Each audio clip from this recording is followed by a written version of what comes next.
अस्सलाम वालेकुम रहमतुल्लाह। आज के लेक्चर में हम मैक्सीन को डिस्कस करेंगे। इससे पिछले लेक्चर में हमने मैक्स फेज़ को डिस्कस किया था और हमने ये भी देखा था कि मैक्स की कौन सी प्रॉपर्टीज़ हैं, स्ट्रक्चर्स कैसा होता है और उसकी सिंथेसिस प्रोसेस को भी हमने पिछले दो लेक्चर्स में इन डेप्थ डिस्कस कर लिया था। आज हम ये देखेंगे कि मैक्सीन जो है, जो कि बाय प्रोडक्ट या जो कि उससे डिराइव किया जाता है मैक्स फेज़ से, वो कैसे बनाते हैं और उसकी कौन कौन सी प्रॉपर्टीज़ होती हैं। लेक्चर को बाकायदा स्टार्ट करने से पहले मैं आपसे रिक्वेस्ट करूंगा कि अगर आपने अभी तक हमारे चैनल को सब्सक्राइब नहीं किया तो उसे सब्सक्राइब कर लें ताकि आने वाली हर न्यू वीडियो का नोटिफिकेशन आपको मिलता रहे। यहाँ पर आपको ये जो पिक्चर नज़र आ रही है, ये वाला आप यूँ समझें कि ये मैक्स फेज़ है। और मैक्स फेज़ में हमने ये कहा था कि एक हमारे पास ये नीचे वाली ब्लैक कलर में जो आपको नज़र आ रही है, ये metal transition, early transition metal होती है। और इसी के साथ ही अर्ली ट्रांजिशन मेटल के साथ एक एक्स जो कि कार्बन या नाइट्रोजन का एटम हो सकता है, कार्बाइड या नाइट्राइड्स, वो अटैच होते हैं। दरमियान में हमारे पास ए लेयर होती है। A layer group 12 to 16 group के एलिमेंट हो सकते हैं। फिर सिमिलरली वही ब्लैक कलर में वही लेयर है ट्रांजिशन मेटल और एक्स लेयर जो आपस में मिलती हैं, और देन ए लेयर। ये एक तरह का लेयर बाय लेयर स्ट्रक्चर है मैक्स का। तो MAX phases are layer structures, इन्हें हमने डिस्कस किया था। अब अगर इस मैक्स से हमने मैक्सीन बनाना है तो हम ये करेंगे कि ये जो ए लेयर है जो आपको ब्लू कलर में नज़र आ रही है, ये वाली, इस लेयर को हमने निकालना होगा। यानी हमने इसको आहिस्ता आहिस्ता ऐसे ऐसे केमिकल रूट से या हाइड्रोथर्मल रूट से हमने इसे एच करना होगा ताकि ये वाली जो ए लेयर है ये दरमियान से रिमूव हो जाए। तो ये जब दरमियान से निकल जाएगी तो ऑफकोर्स ये ब्लैक कलर वाली, ये वाली ए लेयर सारी ब्लू कलर वाली निकल रही हैं आफ्टर एचिंग। और ये मोस्टली हम एच करते हैं HF से, हाइड्रोफ्लोरिक एसिड, लिथियम फ्लोराइड है, समथिंग लाइक दैट। कोई और एचेंट भी यूज़ होते हैं। तो नंबर ऑफ एचेंट एग्जिस्ट कि वो इस ए लेयर को रिमूव करते हैं। जो Ti3Alc2 यानी टाइटेनियम एल्यूमिनियम कार्बाइड का जो मैक्स फेज है, उसके लिए मोस्टली हम HF एचेंट यूज़ करते हैं जो इसको एल्यूमिनियम जो कि ए लेयर है उसको रिमूव करता है। और ये ब्लैक कलर वाली लेयर्स बाय लेयर स्ट्रक्चर हमें सिलेक्टिव एचिंग ओनली ए को ये रिमूव करता है, जो एचेंट होता है HF। तो हमने इस हवाले से बहुत केयरफुल होना होता है कि जो एचेंट हो वो सिलेक्टिवली सिर्फ इस ए लेयर को ही रिमूव करे। इस ये जो दूसरी लेयर है ना, MX लेयर, इस ब्लू कलर वाली दूसरी ब्लैक कलर वाली लेयर्स को डिस्टर्ब ना करे। अगर इसको डिस्टर्ब करेगा, इसको एच करेगा, तो ऑफकोर्स हमारा जो रिक्वायर्ड प्रोडक्ट है वो हमें गेन नहीं होगा। तो सिलेक्टिव एचिंग होगी, ए को हम रिमूव कर देंगे तो हमारे पास ये वाले आपस में आ जाएंगे। अब ये वाली जो लेयर्स है ना, MX लेयर्स, जिसे हम मैक्सीन कहते हैं, ये आपस में थोड़ी बहुत अटैच होंगी ये लेयर रिमूव होने के बाद। तो हम इसको क्या करते हैं, हम इसको सोनिकेशन करते हैं। सोनिकेशन के नतीजे में हम फिजिकली एक दूसरे से सेपरेट कर सकते हैं। तो इसमें से हर एक लेयर, हमारे पास ये वाली जो लेयर है ये मैक्सीन लेयर कहलाती है या मैक्सीन शीट कहलाती है। तो अगर आप इससे, आपको ग्राफीन का इंट्रोडक्शन है तो आप इससे उससे कंपेयर कर सकते हैं कि this is a kind of similar structure. जैसे आप graphite layer by layer structure होता है, ग्रेफाइट से अगर आप एक लेयर रिमूव कर लें तो हम उसे ग्राफीन कहते हैं। सिमिलरली मैक्स जो है लेयर बाय लेयर स्ट्रक्चर है, इसमें से अगर आप एक लेयर MX की रिमूव कर लें तो उसे हम मैक्सीन कहते हैं। मैक्सीन मोस्टली ये ज़रूरी नहीं है कि वो सिंगल लेयर ही हो, ये नंबर ऑफ लेयर्स भी एग्जिस्ट कर सकती हैं।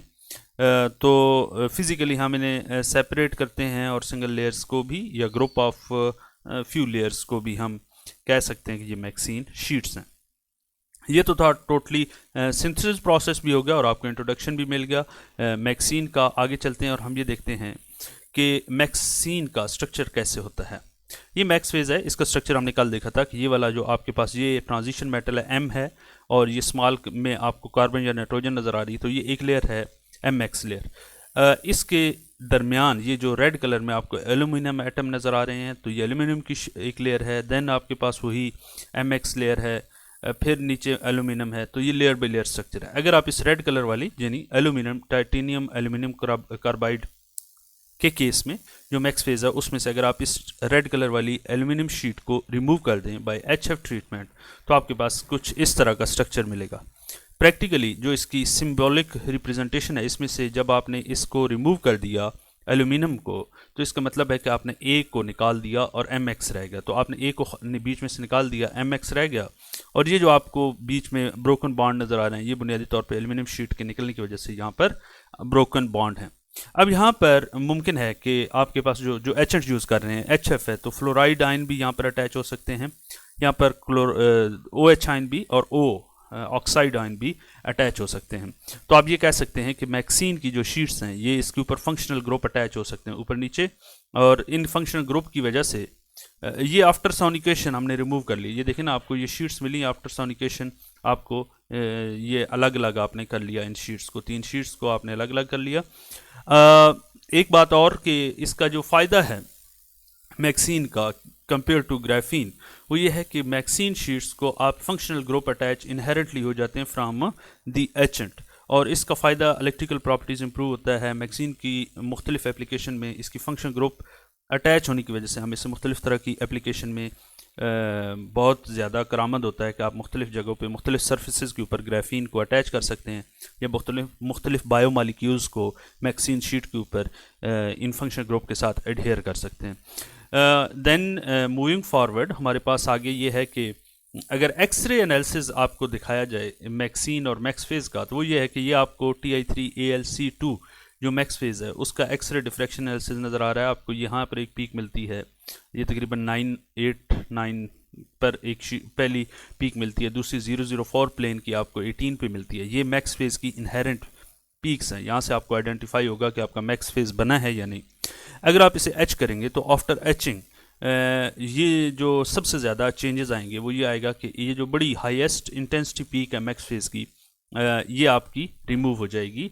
ये देखें, आपने HF ट्रीटमेंट किया और ये एक्सफोलिएटेड मैक्सीन शीट है, तो यहाँ पर हाईएस्ट जो इंटेंसिटी वाली मैक्स की पीक थी वो रिमूव हो गई, यानी उसकी इंटेंसिटी कम हो गई। इट मीन्स दैट कि आपके पास मैक्सीन बन गया। इसके अलावा बाकी भी जितनी इंटेंसिटी पीक्स हैं उनकी इंटेंसिटी कम हुई, तो इट मीन्स कि आपके पास जो क्रिस्टलिनिटी ऑफ द फेज थी वो रिड्यूस हुई है बाय सोनिकेशन। जैसे ही आपने मैक्सीन बना लिया आफ्टर HF ट्रीटमेंट, तो ऑफ कोर्स पहले जो था वो बहुत ज़्यादा अच्छा क्रिस्टलाइन स्ट्रक्चर था, आपने उसे सोनिकेट किया, सोनिकेशन के नतीजे में ऑफ कोर्स चीज़ें डिस्टर्ब हुई, तो उसका स्ट्रक्चर उतना क्रिस्टलाइन नहीं रहा जितना पहले था मैक्स के केस में। तो ये इंडिकेट करती है कि एक तो हमारे पास मैक्सीन शीट बन गई हैं, दूसरा ये है कि वो जो क्रिस्टलाइन स्ट्रक्चर जो पहले मैक्स का था वो इतना क्रिस्टलाइन नहीं रहा मैक्सीन के केस में, क्योंकि आपने बीच में बॉन्ड ब्रेकिंग की है। ये कुछ था इंट्रोडक्शन मैक्सीन का। अगले लेक्चर में हम इसकी फर्दर डिस्कशन जारी रखेंगे। उस वक्त तक के लिए अल्लाह हाफिज़।